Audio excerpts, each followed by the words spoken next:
Come join the fun and celebrate Tobacco Leaf's 6th anniversary with a huge party at Tea Leaf. The party starts at 6 p.m. and ends around midnight. They will have free beer, live music on stage, live glass blowing from 10-plus artists, street performers, fire breathers, jugglers, aerial acrobatics, local art, live painting, and local art booths, store-wide sales, fun giveaways, and raffles all night long. You can find out more information under their calendar at tobaccoleafonline.com. We will see you there. Today's podcast is brought to you by Audible.com. Get a free audiobook download and a 30-day free trial at www.audibletrial.com/WiseGuyRadio. Over 180,000 titles to choose from for your iPhone, Android, Kindle, or MP3 player. That's at www.audibletrial.com, AUDIBLETRIAL.com/WiseGuyRadio. This is the Wise Guy Radio Show, a podcast dedicated to educating and inspiring through conversations with today's top talents in the world of glass. We will be dissecting their journeys in hopes to deliver actionable content that you, the artist, can start implementing now, helping you grow not only as a creative spirit, but also a successful artistic entrepreneur. With a little organization, relationship building, and your artistic ability, you can obtain greatness. Climb aboard, whether an artist, retail owner, or enthusiast. We have a ton of fun in store for you. Welcome to the Wise Guy Radio Show. Hey, what's up, everybody? Welcome to the Wise Guy Radio Show, episode number 34. This is Jay Michael, your host, and I am super excited to be here with you guys today. Thank you so much for tuning in to this show and for all your love out there and support and feedback I've been given over the past weeks and months. It's been super awesome and super motivating, so thank you guys there again. I hope you guys are having a great, productive week, and today's show, we are on our midweek episode where we are going to be going over tips, tricks, hacks, and also our audiobook of the month review. And going to the audiobook of the month, I've decided that I think it's going to be more feasible for myself personally and maybe for you guys also as well, for the study purposes of learning something, that I'm going to be doing these books every 2 months. So I had to also one reason why, besides my timing and scheduling and been kind of crazy, but that I bled this book into September, even though it was my August book of the month club. So now we are now in September, and as we go through September, we will be wrapping this book up. Today, particularly though, I'm going to be going over chapters 3 through 5, which is almost through the whole entire book, and we will be covering lots of good information and crucial stuff for this particular part of the chapter, because this is the meat and potatoes, in a sense, of this book. Also today, we have our health tip of the week, and in this health tip, I am going to be discussing sleep, some research that I have been doing myself, also knowing myself and the way that my sleep really affects my health and my ADD as well. And I know a lot of us out there that are artists and have that artistic mentality and brain also deal with some sort of mental, let's call it a gift, for lack of a better term, that really is affected when we do not get a good night's sleep or have consistent sleep. So I think today's really main underlying focus and key word for the day is going to be consistency. So there you go. So anyways, again, thank you guys for tuning in. We also will be going over some other things here, including talking about some upcoming guests and also our newsletter. And for those of you who have not yet subscribed to our newsletter, all you have to do is go to wiseguyradio.com. That's WYZradio.com. Also, the link is in the show notes. That is in either iTunes or Stitcher, or you can just go to our website again, wiseguyradio.com, and subscribe. At the very bottom of the page, there is a place that says subscribe. Throw your email in there, confirm your subscription, and you will then get our weekly emails. Also, we are going to be starting to put out some promotional material for some ideas I have coming up for some mastermind groups and what have you, just to kind of continue the conversation outside of just me talking to you guys and you all listening. I also hope, too, that you guys do discuss these topics amongst yourself in the studios if you're listening to the show, because these are areas that we all need to really cover and understand, and if we talk amongst each other and discuss these topics, we can all get on the same page and all really help each other out if we have questions and answers and blah, blah, blah. So speaking of Q&A, too, this Friday, I have a bunch of emails I've received and letters, and I'm going to be covering some of the letters and questions I've had over the next couple of Fridays. This Friday in particular, though, is going to be our first Friday Q&A, which I'm excited about. So Let's see. Also, for those of you who have already subscribed to our newsletter, and those of you who are glass artists that have subscribed, this last Monday on Labor Day, I did a Labor Day special message for everybody. Had a little article in there that covered basically the background and history of Labor Day and why Labor Day is so important and critical to those out there around the world that are laboring on a daily basis, whether you're in a union or you're self-employed. It's a pretty important holiday in a sense, again, the history of Labor Day is on that newsletter, which is very fascinating information. But also the most important part of that newsletter was I went ahead and put on there the liability release form that you should print and copy, make 500, however many copies you need to make of this thing, and include it in every single order that you ship out. Now, I'm going to say right now again, this is not legal advice. I am not a lawyer. This has not been given to me by any legal representation. It's just an idea that I had that will help you guys out there who are the functional glass artists and sending stuff across the countries or wherever it's sending it to, just to cover your butt a little bit. So if you haven't subscribed to the newsletter yet, let me know, or if you want this letter or whatever. If you have not subscribed to the newsletter yet, go ahead and go on to wiseguyradio.com and subscribe. And then I'm going to make this form a separate thing on our website that will be eventually be able to be downloaded. But for right now, exclusively, it is through our newsletter. And every newsletter that is being released for the next, pretty much the rest of the year, will have this little, basically a pamphlet on there. So again, just print the thing out and then cut that bad boy out and then make a bunch of copies. You know, if you want to just tape it to a piece of paper, go to Kinko's or Federal Express or wherever you guys want to have around you, the library, use the printer, or even at your house. And I'm just saying go somewhere else so you're not wasting your ink. But print up like 100, and every single flipping order that you send out that has a pipe in the package, put that in there. Because like I said on the last episode, Federal Express, UPS, DHL, all these major shipping companies have the right to open up your boxes and go through your shit. And if they deem that your stuff is not legal to be shipped, they will flag it, potentially bring the police involved, and we do not want that. So to have this waiver in there, the waiver, again, is not legal advice. It is not going to keep you out of jail necessarily or out of trouble, but is the beginning of us taking the whole changing of the laws and the scene seriously, and understanding that as we continue to grow as an industry, we got to continue to cover our ass.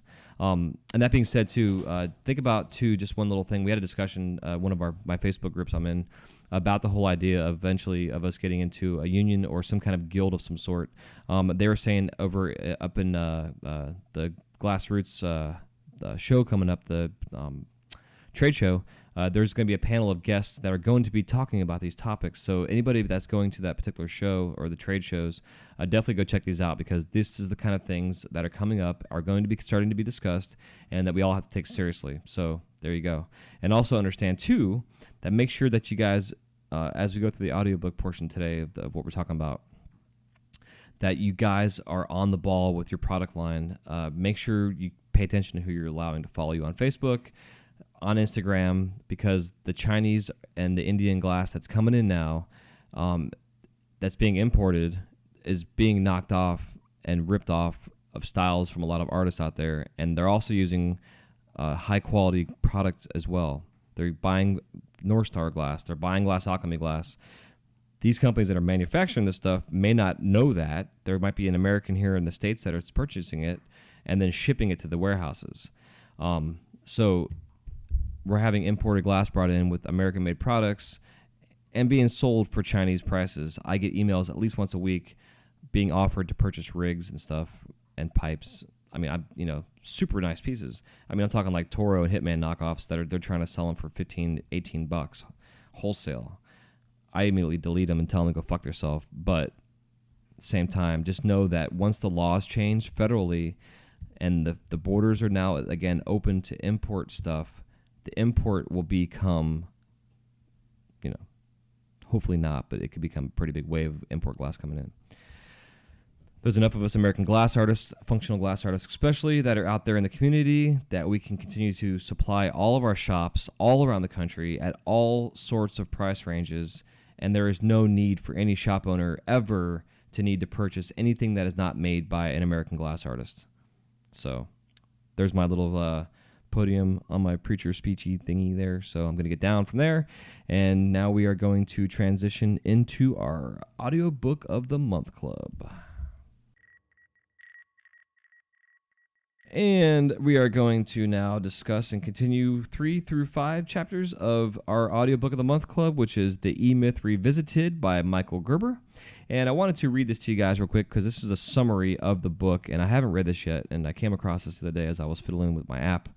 And the app, I love. Audible is amazing.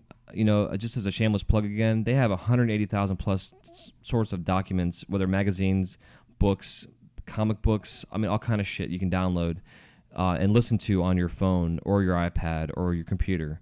And if you guys just go to audibletrial.com, that's AUDIBLE trial.com/WiseGuyRadio, you can get a free month trial and also a free download as well. And then if you continue to stay with them, it's like $15 a month-ish, around there. And you get credit that you earn, and you then can download 3 to 4 books a month sometimes, depending on your credits that you've earned, also based on how many you listen. So it's a pretty good thing and a good deal. If you consider how much a book, cost in general, that $15 a month or $30 a month, whatever part you sign up for, will definitely pay for itself. And not to mention the amount of knowledge you're getting while you're being productive on the torch. So I'd highly recommend it to anybody. audibletrial.com/WiseGuyRadio. And now for our review of this audiobook that was actually written by Michael Gerber, I believe. And in this review, they kind of it's a basic summary of what the book is again. And I'm just going to read this, and then I'm going to get into the areas of the chapters that we will be covering today. So it says, in this audio edition of the totally revised underground bestseller, The E-Myth by Michael Gerber, dispels the myths surrounding starting your own business and shows how commonplace assumptions can get in the way of running a business. He walks you through the steps in life of a business, from entrepreneurial infancy through adolescent growing pains to the mature entrepreneurial perspective, the guiding light of all businesses that succeed, and shows how to apply the lessons of franchising to any business, whether or not it is a franchise. Finally, Gerber draws the vital, often overlooked distinction between working on your business and working in your business. After you have listened to the E-Myth Revisited, you will truly be able to grow your business in a predictable and productive way. All right, so that's a really good overview. And in this area of the chapters of the books we're getting into, talks about the whole idea of that our business is a business. It is not our life.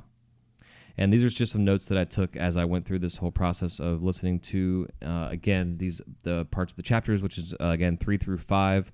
And next week I will be doing 6 and 7, and then summarizing the entire thing from start to finish. So our business is something apart from us. Our business is something apart from us, not a part of us. It's an organism that survives based on our customers and how we serve them. Work on your business, not in your business. It's where the franchise model is essential.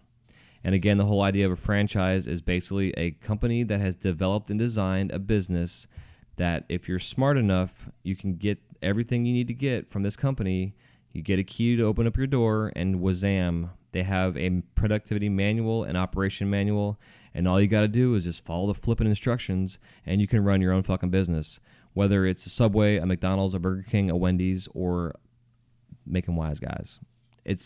We can do this in our glass business. I mean, someone should franchise, I'm sure Hitman has it down to where they could probably go out and franchise that company, just as, an idea. So, but the idea too is that you have to understand that when you get into a business, we don't have a business as a job. We have a business as a business because the business is something that's going to support us and our lifestyles. So you have to have systems in place for this to run smoothly, so that way you don't feel like you have a job. If you want a job, go to fucking McDonald's or Walmart. Now, having a job, if you have a job right now, keep the job until you feel like you're making enough money in a 3-month span of time to be able to continue to support your bills, because you will see a track record of money coming in and some kind of consistency of productivity. But in order to do that and walk away from a job, you have to stay consistent and productive. You can't just be like, say, a baseball player who's in his last year of his contract and works his ass off to get that $100 million contract, And then once his contract is signed and he's paid because the money's guaranteed, he then slacks off and becomes the worst baseball player on the team. Batting average suffers, his on-field percentage suffers, all that shit. So just think about that. If you want to have a business run smoothly and you want to be able to walk away from a job and walk into your smooth running business has got to be running smooth for at least 90 days, if not 6 months. So now let's continue. So as the artist, we are the technician, but to help relieve areas of repetition, an assistant could be brought to alleviate these areas, but in the end, the final product is ours to complete. When it comes to our bread and butter items, ideally if you can get the line simplified to a point where you can write down the steps of production to a manual and then train someone to create that then said item, your focus then can be more on the custom art instead of the proto. The proto can then be taught by the help from the first person you brought in, and then they can then help teach somebody else, which then relieves you from having to teach the other person that's new. If, of course, you do it right the first time.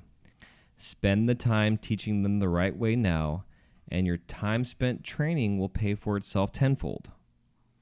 There are a few principles out there and concepts that are related to this type of training. One I like to use and refer to the most is the 80-20 principle, which just basically refers to that 80% of the result comes from 20% of the effort. That way you can, work a little bit and have a big results.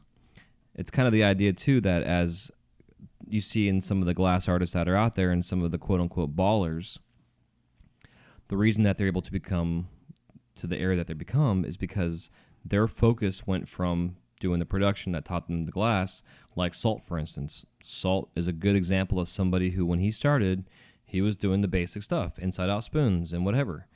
Now he's got these rip curls, and he's reinventing the whole idea of percolation in size and quality and everything. And because of his willingness to continue to expand his line, but to create the highest quality line that he can create, he can ask way more money than what he used to ask for his items because of the high standard quality that he has now. The idea is that you work less for more money. Now, at first, when you get started, in order to build your reputation and your line, you have to start off with doing the production. You have to still have a high quality in your production, but you have a high quality, low cost product. Now, you can find ways to cut corners in terms of what it costs to manufacture that said low cost item. But in the end, in 3 to 5 years from now, if you're new in the industry, you can then get to a point where you get a name recognized in the industry as a brand. You start doing trade shows, and then you start to sell a higher quality, higher lined item. So instead of making 10,000 pipes a year to make your $100,000, you only have to make 100 pipes a year to make your $100,000. In theory, that is, it's the whole idea. So less, more efficient work is crucial, which is why I personally enjoy working in shifts. And we're going to get into this whole shift idea again, and when we get into the sleep concepts and the health segment here. When you work in shifts, it gives your mind and body a break. It allows you to keep a good focus when working, and on downtime, you can then check your emails and social media, use the bathroom, get food, etc. As an artist, we are our brand. We establish the perception and reputation in a community or market, and by being the face of your business, you also set the rules and standards. If we are passionate and continue to persevere, success is imminent. Figure out what your life is wanting to look like, what your lifestyle is. If you want to travel to Europe, if you want to have a nice car, a nice house, and also the term nice could be whatever. It's like trying to determine who's the most successful person. How do you define success? Everybody has their own version of success. Me personally, I enjoy luxury. I'm not going to have a multi-million-dollar fucking home. I like to have several homes around the world eventually because I enjoy travel. And instead of paying for a hotel or whatever, I'd like to go to my home where I can there have a place where I can stay for a long extended period of time, whether it's in Spain or in frickin' Africa somewhere. I mean, I'm just kind of going all over the place, but that's just the idea. So what you want to do is now you take your ideas and your lifestyles and you get organized. You put this on paper. If you want to make $100,000 a year gross income, and gross is before taxes and before profit, you need to figure out how many widgets you have got to create to make that money. And so doing some math, say you did want to make $100,000 gross, again, before taxes and profits, here's kind of a basic idea. If you're new and you want to make this kind of thing, I recommend, again, just 4 items. The best way to go about it is just start off the product line with 4 items and spend one entire year just producing these 4 items. Even if you do, say, make each item on a quarterly, so you take every 3 months and you just make one specific item. Now, you have a $10 product line. Now, these are all also wholesale prices too. So you have a $10 product line, a $15 product line, a $20 product line, and a $50 product line. If you do the math, say the $10 product line, you need to make about 2,000 of those pieces in a year. For the $15 item, you need to make about 1,000 of those a year. For the $20 item, you make about 500, and the $50, you make about 500 as well. Now, that total is $100,000. Therefore, potentially, if you break that down, say, item, or, do all 4 items every week, but make it so you're doing this 4 times a week. Every day you make something different, but you focus on those 4 items. So we have A, B, C, and D. So we'll say Saturday and Sunday you take off. You take the weekends off. Let's just say for shits and giggles, you want to have a lifestyle where you have weekends off. That's what I take weekends off. Saturday is fart around the house day, get jobs and shit done. Sunday is just downtime. I'll crunch numbers. I do podcast stuff. But my lifestyle for myself is I want weekends off. I've been working weekends for my entire life. And I'm at a point now where if I don't have to, I'm not going to work weekends. Now, if I have to, I will. And sometimes I do. But let me go back to where I'm saying this. So again, you want to take weekends off. That means you have 5 days a week. So break up your orders. Say A, B, C, and D. Say on Monday, you're going to do A. Tuesday, you're going to do B. And Wednesday, you're going to make up the difference between A and B. If you're missing a couple items, if you have to do, like I said, 2,000 of A and 1,000 of B over a year, break it down to the numbers. It's really freaking simple. Let me do the math real quick while I'm sitting here. I got this calculator out. So we're saying there's 52 weeks in a year, right? 52 weeks. So we're going to take 1,000 of the $15 item, divide that by 52. So that's 19 a week, okay? See how easy that is? So it's 19.23. So we're going to make, every week, we're going to sit down and we're going to make 20 of number 1, or of B, 20 of B. We're going to take 2,000, which is item A, divide that by 52. That's 38.46. So we're going to say 40, just for a number. 40 a week. Now, if item A is a $10 spoon, that's typically could be a 4-inch wrap and rake. It could be a 3-inch inside out. But in all reality, you could potentially make 40 of those a week, right? Or you can go down your levels of your A, B, and C and increase your numbers in different areas. But we're going to, for shits and giggles, we're just going to do it like this, okay? So right now, we're going to figure in a 52-week year how to break this down. So now we have A, 40 a week, and B is 20 a week. Now, we have Wednesday, which can make up the difference. If, say, Mondays and Tuesdays, you don't complete the 40 and the 20, well, then Wednesday, you can take that day to help to finish the difference. So if you had, 30 of A made and you had, say, 15 of B made, on Wednesday, you can finish those numbers up. Now, Thursday, we're going to be working on item C, which is a little bit higher-end item. It's also going to take a little bit more time. But it's only a $20 item, so it shouldn't take you that long. I typically try to average, when I was first starting to blow glass, I tried to average a minimum of $30 an hour, because I estimated that it cost me $10 an hour to work, which meant I made a profit of $20 an hour, which is if you had a job somewhere working for somebody else, $20 an hour is a pretty good job. So there you go. So now if we break this down and just over the year, okay? So every week we're creating 40 of A, 20 of B, 10 of C, and 10 of D.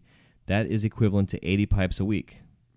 Now, if we did the math and said 80 times 52, that gives us 4,160 items, okay? Now, when I did the math over here, the math came out to just about the same. So just in a year, we did 40 of A for 52 weeks. So that we have 40, and you're going to be making 2,000 items in a year of A. That's 2,080.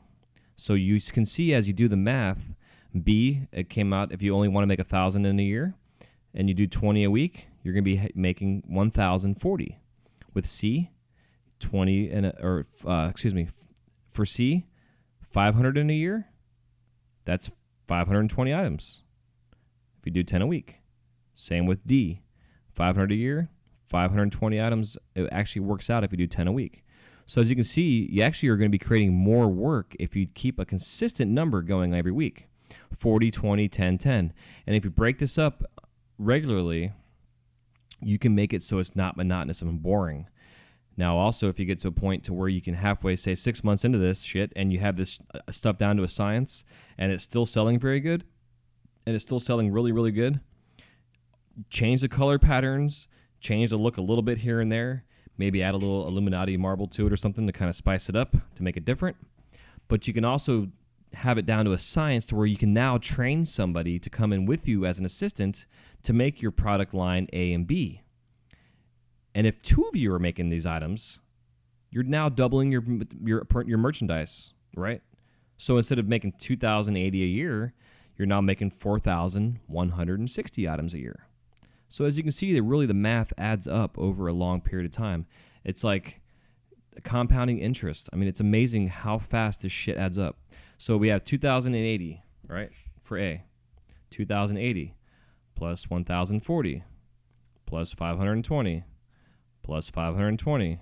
That's 4,000. Again, that's where the math comes up to. 4,160 items in a year. You will make well over $100,000 in gross if you can do that consistently. Now, what this also gives you room for is room for things that are going to break. Because as we all know, not everything we make comes out. So, when the items that don't come out, those items are a tax deduction. When it comes down to it, again, it's loss. So, at the end of the time, as you can see, these numbers are real. These are real fucking numbers. Real numbers. These numbers can be done. 40 of A, 20 of B, 10 of C, 10 of D. If you want to base it over a month period of time, you can break up your schedule a little bit differently. But I like going week by week because it makes things very consistent. But at the same time, say you need to make, 40 in a week, which means you're making 160 in a month. I seriously doubt you're going to want to spend an entire week making A, which is why I said to break it down on a Monday, Tuesday, Thursday, Friday kind of thing. It makes it a little bit easier. But you can see by writing this stuff down on paper, you can build yourself a productive, really healthy, easy to work with and use manual on what your weeks are going to look like, and you can plan ahead. And if this numbers come out, this 4,160, when really in the end, all you're needing to create is 4,000 items to create your $100,000 in gross. You know what I'm saying, ladies and gentlemen? $100,000 as a self-employed artist is really good freaking money. I mean, there's not a lot of areas in this world where you can be self-employed, work for yourself, run a really simple business, and gross $100,000. Now, again, I like to take these things into thirds, right? So you take your $100,000, divide it in threes, so that gives you 30, 30, 30, and then you're left with 10. So you have $30,000 is what it costs you to make the $100,000, right? I then take $30,000, and that's my pay. And then the other $30,000 goes into savings for your business, for retained earnings, it's called, which you will pay taxes on, but you can also take that money and buy equipment, buy a bigger kiln, buy a new torch, save that money and go get yourself a fucking store. Be your own smoke shop owner. I mean, there's so many different areas in our industry that you can take this money that you're making and make it use. Now, again, I do it in threes because at the very end, you still have 10% left over, right? 100%. So you have 30, 30, 30, and then 10%. That 10%, which is $10,000 a year, should be put away in an emergency fund. So if the shit hits the fan and you break your arm or something stupid goes down or whatever, you have that stuff to fall back on to help you continue to pay your bills. It's very important. So do these numbers, do the math, figure out what you want to make a year. What I would honestly do first is sit down and write your bills down. Write a budget. How much do you need to survive? Think about food. Are you spending $100 a week on food? How much is your fuel to get to the studio? Blah, blah, blah, blah, blah. Write this shit down. Dave Ramsey, I talk about him all the time. He has a new program out there on the line. It's free. It's called Every Dollar. It's the easiest budget app I have ever used in my life, and I use it for my personal life and for my business in 2 separate accounts. It's free. It will help you run your business smoothly because you can keep track of all your shit. That's just one way of going about it. And it's a plug for Dave Ramsey. I'm not getting anything for this. I'm not affiliated with them at all. I just appreciate and respect the man. He has helped me in my life, not on a personal level with holding his hand, but vicariously through his show. I have learned so much shit. And I am passing all the stuff I've learned on to you guys. And as next month, I'm going to start sharing some serious transparency with myself and my business so you guys can see where my numbers are, and it's not going to be me being braggadocious. It's going to be me saying, hey, this is what I made this month, and this is where all the money went. It's amazing where your money goes. It's all cash flow. And if you can keep your cash flow going, then there won't ever be any issues of you running out of materials, running out of oxygen, not being able to pay your rent and your studios, whatever it is you have to do. If you run this program and do this properly and set yourself up, you will succeed. There's no reason why you can't. So, again, have your business be an entity on its own and have it do its own thing. You run the business, but outside of it. You are not in the business. You are outside of it, watching this business work itself. And if you can get all this stuff in place, well-oiled machine, it'll run like a clock has been running forever and ever and ever. It's amazing how it works. So just a little side thing there with the numbers. I wasn't planning on doing that, but it just kind of came to me, and I felt like I really wanted to sit down and share it with you. If you guys want to follow along and write this stuff down as you're listening to it, you can back up. That's why these podcasts are freaking amazing. You can stop, you can rewind, you can fast forward, you can listen to it in 2-speed, 3 speeds, slower than whatever, whatever. But take this stuff to heart and understand that this information is very, very viable for you to become successful and for you to grow not only as an entrepreneur, but as an artist. Because if you're not worrying about your fucking bills, you can spend an entire week and just work on one item or whatever. Or you can just create something because you have your shit paid for. You have money in the bank. You're not worrying about who's doing what, where, when, and why. It is all taken care of because you have a structured, organized system that you do and work consistently every freaking day. Make a manual. Make an in and out process. I can't tell you how many times I left my studio and halfway home, like, fuck, did I turn my kiln off or did I run a cycle? And gone back and sure as shit, I ran a cycle. Make a checklist. Make a daily checklist and check that shit off every single day. Date it and initial it so you know that you went down your checklist. We're creatures of habit, and if you guys get good habits built into yourselves and get them in there and ingrained into your DNA, they will stick.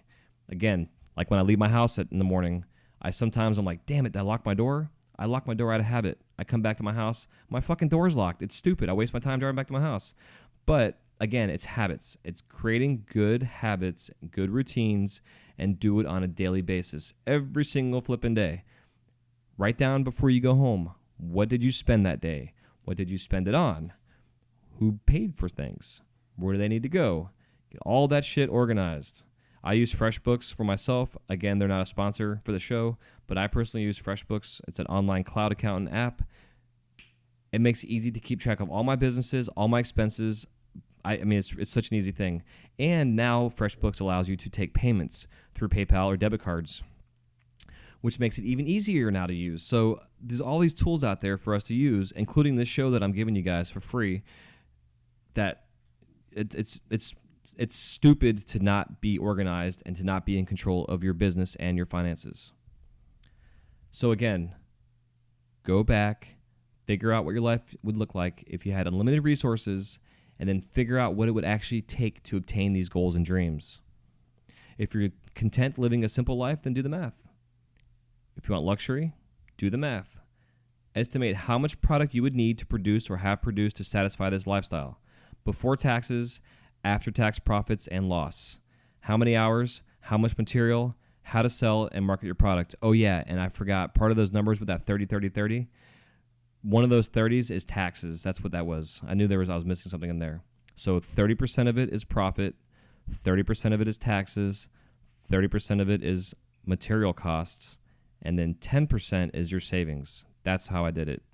So again, 30% is pay, 30% is material cost, 30% taxes, 10% savings. And a $100,000 year, $10,000 savings that's retained earned income is good. Okay? Ideally, you want to have a 3 to 6 month emergency fund in your account. If it costs you $1,000 a month to run your business or to pay your bills, at least pay your bills is what the idea is. And also, if you have rent you have to pay, you got to pay your rent and your power bill. But have that put away also, or whatever, however you got to do it. There's so many ways of doing this, but I just want to kind of keep it simple and not go too crazy with it. So again, here's the basic, simple way of doing this. And I'm going to put this numbers on the show notes. So, okay, let me move forward here. Otherwise, I'm going to keep talking about numbers because I love talking numbers and crunching math. But ultimately, your customer is going to help you obtain these goals. Customer service, consistency is going to help you attain these goals. Be the technician, be the entrepreneur, and the manager. Feed your spirit with your passion for your art. Feed the entrepreneur while you're on your torch and daydream and fantasize, but also keep focus on your productivity. Let your fantasy be free, but don't let it get away too quickly. Quote unquote, keep the wild horse at bay. Be disciplined and pace yourself. And get organized, and you guys will be successful. And I hope this has helped. And this has been your overview of chapters 3 through 5 for the E-Myth Revisited by Michael Gerber. And this is the Wise Guy Radio Audiobook of the Month Club.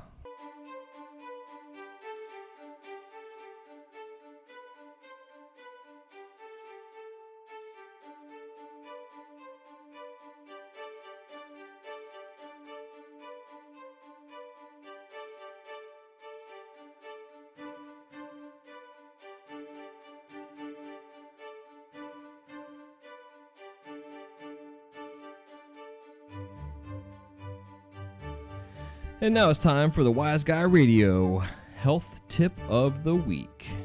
And this week's health tip is going to be all about sleep. And being someone who is affected by ADHD and sometimes depression and whatever else, for me personally, sleep is imperative. If I work a crazy-ass long day and I don't get to bed until 2 or 3 in the morning and then get up at 5 or 6 the next day to get my kids to school on time, my next 2 weeks goes to shit. So I am now in the process of, now that my studio's up and running, our ventilation's in, we're good to go, I can get back on a regular schedule. It's imperative for myself personally and for you guys out there listening to this, guys and gals. And again, I say guys for everything, so I apologize, but just know this is anybody listening to this, guys, gals, whatever. That sleep and a routine consistency is very important and vital to being successful and productive. I've done some research throughout the week looking up different websites and different references in what is all about sleep and why sleep is so freaking important. There is a particular podcast that I always talk about with friends and family.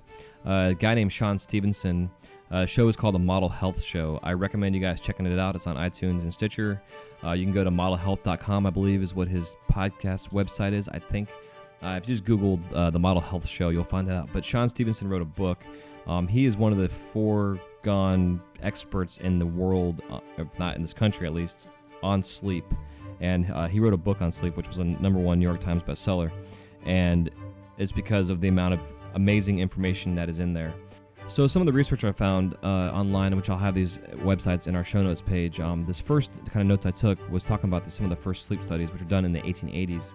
And it discusses how the human body and the chemistry of us, we are only really designed to work 40 hours a week, which is one of the reasons why we do a 40-hour work week. Because once the body gets past 40 hours of time, we become physically really apt to become tired and sluggish and least productive. We make mistakes, and a lot of times we end up spending more time re-correcting the errors that we made. And as we all know, if you're in the studio till 2 or 3 in the morning and you're exhausted and you're trying to work on something, a lot of times you end up breaking it or cracking it or putting something in the wrong spot, or you also cut or burn yourself, and then you're screwed for the week.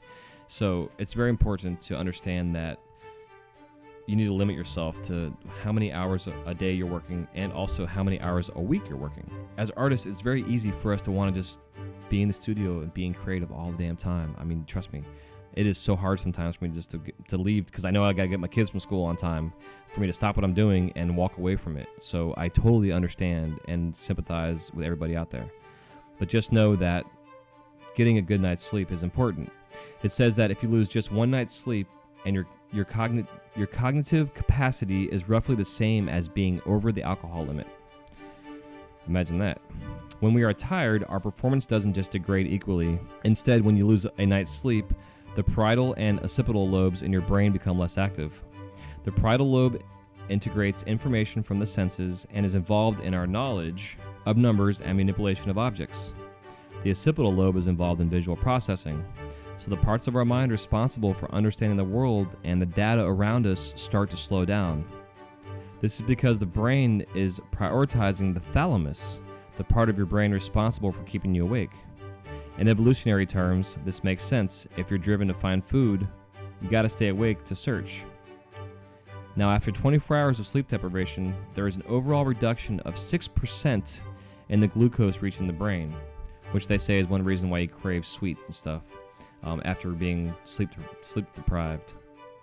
But the loss isn't shared equally. The parietal lobe and the prefrontal cortex lose 12 to 14% of their glucose. And those are the areas we most need for thinking, for distinguishing between ideas, for social control, and to be able to tell a difference between good and bad.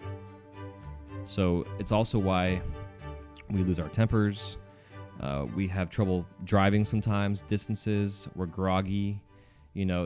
The most part, though, is you become unproductive. So really, it is important to get a consistent, routine sleep. Now, as I yawn here, this other article I found, which I thought was very interesting, it's called The Science of Taking Breaks at Work. How to be more productive by changing the way you think about downtime. And it was written by this girl named Courtney Cider. This was written in 2014. So she talks about the benefits of taking breaks, and there's 3 scientific reasons to prioritize breaks at work. Number 1 is the breaks keep us from getting bored and thus unfocused. When you're really in the groove of a task or project, the ideas are flowing and you feel great, but it doesn't last forever. Stretch yourself just a bit beyond that productivity zone, and you might feel unfocused, zoned out, or even irritable. What changes, huh? Well, basically the human brain just wasn't built for the extended focus we ask of it these days. Our brains are vigilant all the time because they have evolved to detect tons of different changes to ensure our very survival. So focusing so hard on one thing for a long time isn't something we're ever going to be great at. The good news is that this can be fixed. For this unfocused condition is simple. All we need is a brief interruption or a break to get back on track. A University of Illinois psychology professor, Alejandro Lleras, explains, "Deactivating and reactivating your goals allows you to stay focused," he said. From a practical standpoint, our research suggests that when faced with long tasks, such as studying before a final exam or doing your taxes, it is best to impose brief breaks on yourself. Brief mental breaks will actually help you stay focused on your task. The second reason is because the breaks help us retain information and make connections.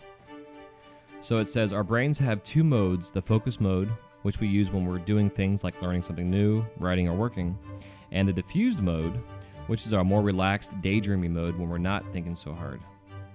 You might think that the focus mode is one to optimize more productivity, but diffuse mode plays a big role too. In fact, although our brains were once thought to go dormant when we daydreamed, studies have shown that activity in many brain regions increases when our minds wander and we daydream. And again, I'll have these links to this website so you can actually see some pictures on the brain of what it looks like when you're actually daydreaming, and it's pretty neat seeing the areas that are all lit up. Some studies have shown that the mind solves its stickiest problems while daydreaming. something you may have experienced while driving or taking a shower. Get your light bulb moments. I get them all the time. Breakthroughs that seem to come out of nowhere are often the product of diffuse mode thinking. And that's because the relaxation associated with daydreaming mode can allow the brain to hook up and return valuable insights, unquote, says engineering professor Barbara Oakley. When you're focusing, you're actually blocking your access to diffuse... She continues to say, when you're focusing, you're actually blocking your access to the diffuse mode. And the diffuse mode, it turns out, is what we often use and need to be able to use to solve a very difficult or new problem, unquote. Number 3, breaks help us reevaluate our goals. The Harvard Business Review examines another prime benefit of breaks.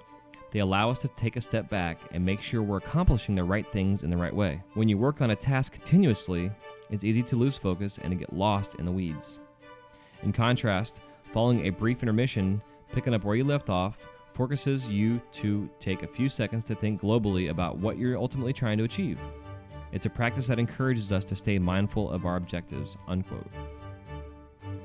Now, part of our issues, too, is how we have lots of orders to fill, customers waiting for products, whether we have to go to the post office or actually create them. And we have this underlying guilt that also revolves and is in this process. So just have to let that guilt go and know that you are going to be more efficient if you take a break. You have got to take a break. People that are out there in the world that buy our stuff do not know what our productivity day is like. So they do not know either that we are stopping to take a break. Hence why myself sometimes I get up in the morning when I was working at home and I would turn my kiln on and then I would go do some yard work and pull weeds and prune my flowers and whatever.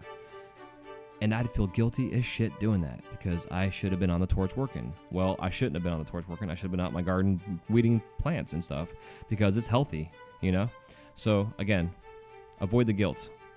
Now, there are 3 different ways there's 4 different breaks, 4 different break methods that are here listed to try. And one of them includes the one that I enjoy doing, which is the taking a break every 3 hours. So the first one, though, is called the Pomodoro method, and it's the idea of taking short breaks or working in small bursts and taking short breaks. It says one of the most common ways to implement a schedule of breaks, especially when you're busy, is to work in small bursts. The Pomodoro technique is perfect for this. Just set a timer for 25 minutes, and when it goes off, take a short break for 5 minutes. Stretch your legs, grab a drink, just sit back and relax. After you've done 4 Pomodoro sessions, take a longer break of 30 minutes or so. So in what it shows here in this chart that there's a 135-minute cycle. Every 25 minutes, there's a mark of a 5-minute break, except for once you hit the last time of the 4th cycle, which is after working basically 100 minutes, you then take your last break, which can be a 35 to 45-minute break. Working in such compact time periods helps you get rid of distractions and focus more intently. This girl that wrote this article says that she found that having a finite beginning and end to each chunk of work gave her a little bit of an edge of urgency. I closed out tasks more quickly and made the little decisions faster because I knew the clock was counting down.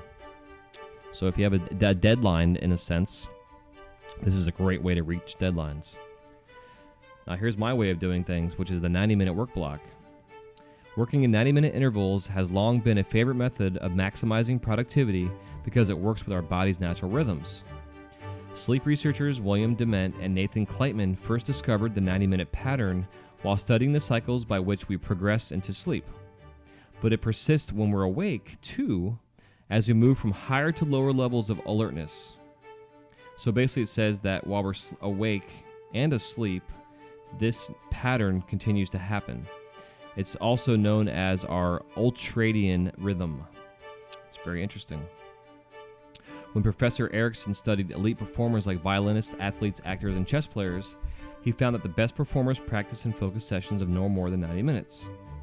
He says, quote, "To maximize gains for long-term practice, individuals must avoid exhaustion and must limit practice to an amount form." Dr. Erickson continues to say, quote, "To maximize gains from long-term practice, individuals must avoid exhaustion and must limit practice to an amount from which they can completely recover on a daily or weekly basis." Interesting. Working 3-hour blocks because I work 3 hours and I take an hour off. I eat lunch. I'll, use your bathroom, and then you work 3 more hours, and then you take another break, and then that next hour you can do your emails, you can do your social media, what have you, and then you can do another 3-hour shift, and then you take your last break, which is the end of your day. So you've got a 9-hour day in. You've only taken 2 breaks, which were 2 hours long, which is still great. So now you have an 11-hour day. So if you get up and on the torch by, say, 7 a.m., you work 7 to 5, which is 7 to 5 is, or 7 to 12 is 5 hours. That's 5, 12.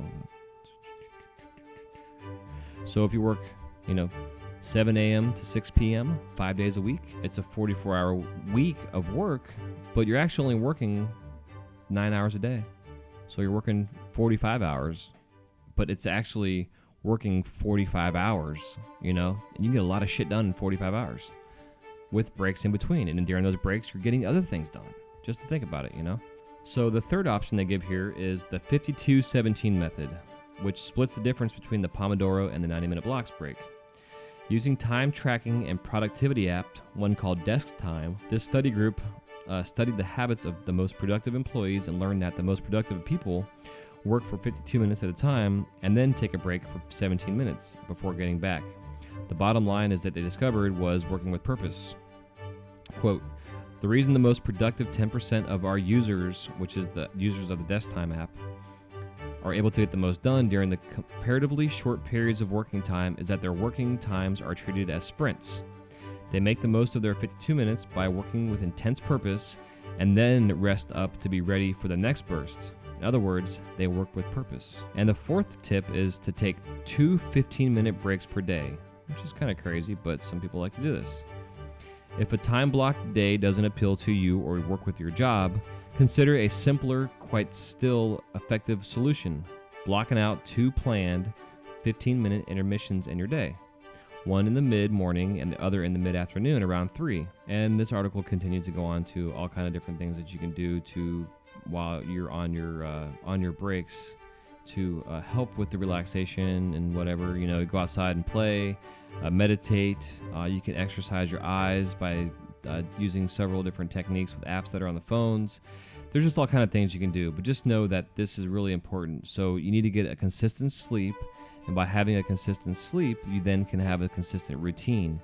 So if you do a consistent sleep, say you're in bed at 10, you get up at 6, there's an 8-hour night of sleep. You get up at 6, you brush your teeth, you eat your breakfast, you do a little exercise in the morning, and you head to the studio. If you're in the shop by, say, 7, 8 o'clock in the morning, you can then put in a 10, 11-hour day and then go home. And if you're doing that, you're done by 6 in the afternoon or in the early evening. And you go home, and then you can sit on your ass, and you can hang out with your friends or do whatever. But during the week, be in bed by 10. And then on the weekends, go out. Don't overindulge yourself, but enjoy your time off. And again, on Saturdays that we talked about earlier, if you need to make Saturday a makeup day or something like that, or you're sick, it's important. It's important all the way across. So there you go. Kind of put on the brakes end of this part of the segment. This has been your Wise Guy Radio Health Tip of the Week. Hello? Anyone out here? All right, guys and gals, I hope this information is helping you. Again, I hope and think that the underlying whole thing, word or idea about this whole concept is truly being consistent. Consistent with your work, consistent with your work, consistent with your work. Make a manual, make a checklist, make a schedule, and stick to it. Be diligent, be focused, be dedicated. It isn't always easy. And I'm not saying I do this myself every single day, but I am trying to establish healthy habits and healthy routines to where I can be way more consistent than I've been over the past 15 years before getting into this whole thing. And again, these past 3 years, almost 4 years now since I got my job at Disney, has been all about refocus and restructure and reestablishing better habits and better routines. Like, I'm going to start getting back into the gym again. I did the gym before I got married and lost a bunch of weight and got in shape. And then over the season into January, I went from 180 pounds to over 200. And now I'm back to 185, and I'm slowly getting myself back into shape. But I first had to reestablish good eating habits, not eating after a certain time at night, not drinking so much good beer, because I like to drink beer. I enjoy good craft quality beers or coffee or whatever, so I'm really getting good habits going. So this is all about consistency, dedication, routine, focus, and accountability. Be accountable for yourself. Have an accountability partner if you need to with your friend. Use me for it if you'd like, because Lord knows, everybody listening to this show, you guys are all my accountability partners. And speaking of accountability partners, starting in January, I'm going to be putting together some mastermind groups. That way, it's a kind of a thought that I had to doing groups of 4 to 5 of you all at a time through a Skype or a couple different, there's a Zoom you can get. There's a couple different things out there that you can do for visual group conference type things. And we'll do it once a week at a certain specific time, and we're going to discuss the topic and talk about our wins and losses and what we're doing and accountability. And if anybody would like to be a part of this, I'm going to be putting out stuff in the newsletter pretty soon. So again, don't forget to go to wiseguyradio.com. That's WYZGUI radio.com, and subscribe to our newsletter. Every week I will be including from here on out our little waiver that I wrote up. And again, the waiver is not legal advice. I am not saying take this waiver. It's going to keep you out of jail. It's going to protect you from whatever out there. But it is the beginning of us taking all this shit very seriously as a business, as a professional person who is creating a product line, that is creating a professional business that is successful. I want all of you guys out there to be successful. Whatever your level of success is, fucking awesome. But make a goal, write it down, write your numbers down, and figure out whatever the hell it is you got to do on a daily basis, weekly basis, monthly basis, and yearly basis to figure this shit out. And seriously, guys, don't forget, file quarterly taxes. It's an estimate. It's called a Schedule C. It's really simple to do. All you're doing is estimating what your taxes are going to be. If you make $25,000 in a quarter, which is $100,000 a year, then you need to take 25% of that $25,000 and put it in the savings as you save up, and every quarter you pay that estimate. I believe that's $1,000. Not quite. Let me see. That's 25,000. So that's $6,000. Was way off.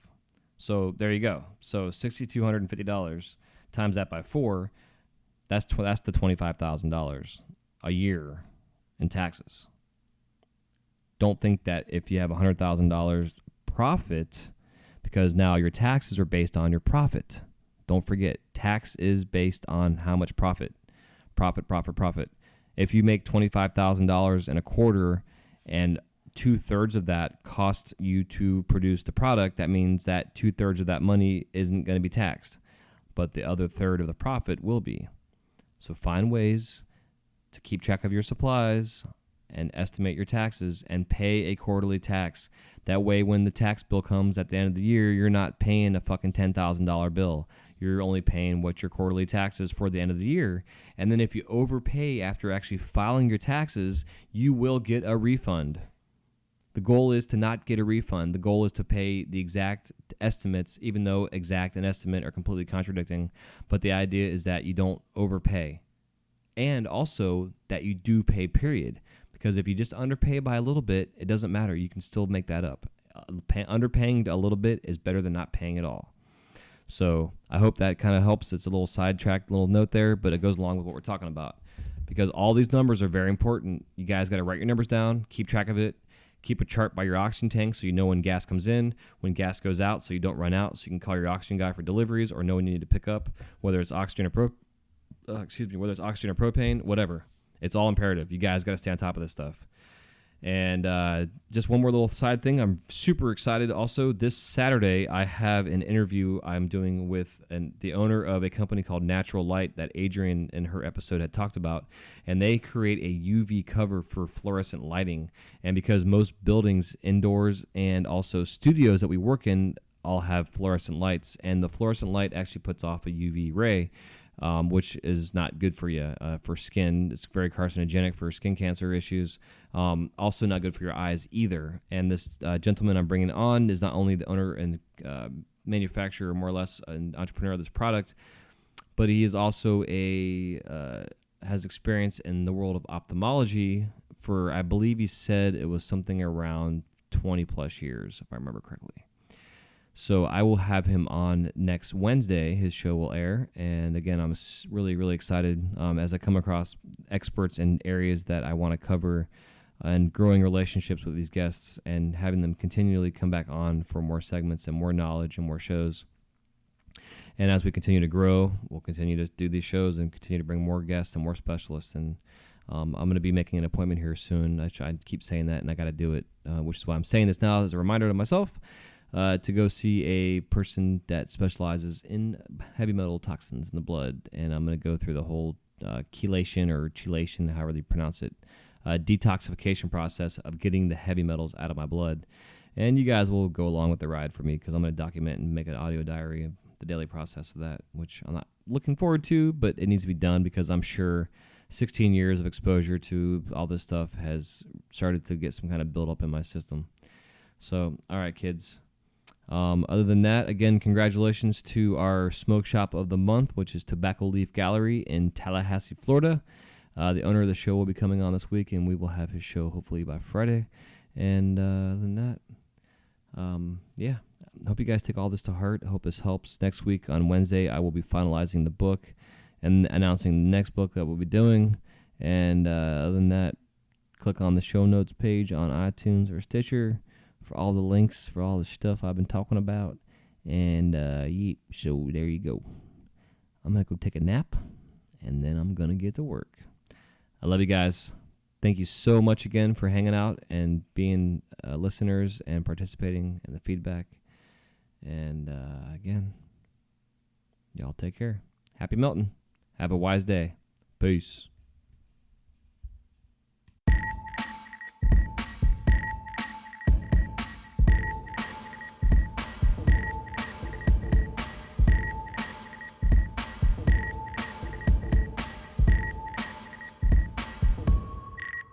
Thank you guys so much for listening to this episode of the Wise Guy Radio Show. If you have any questions, comments, or remarks, please leave them in the show notes page area where it says comments. We'll see you soon. Have a wise night.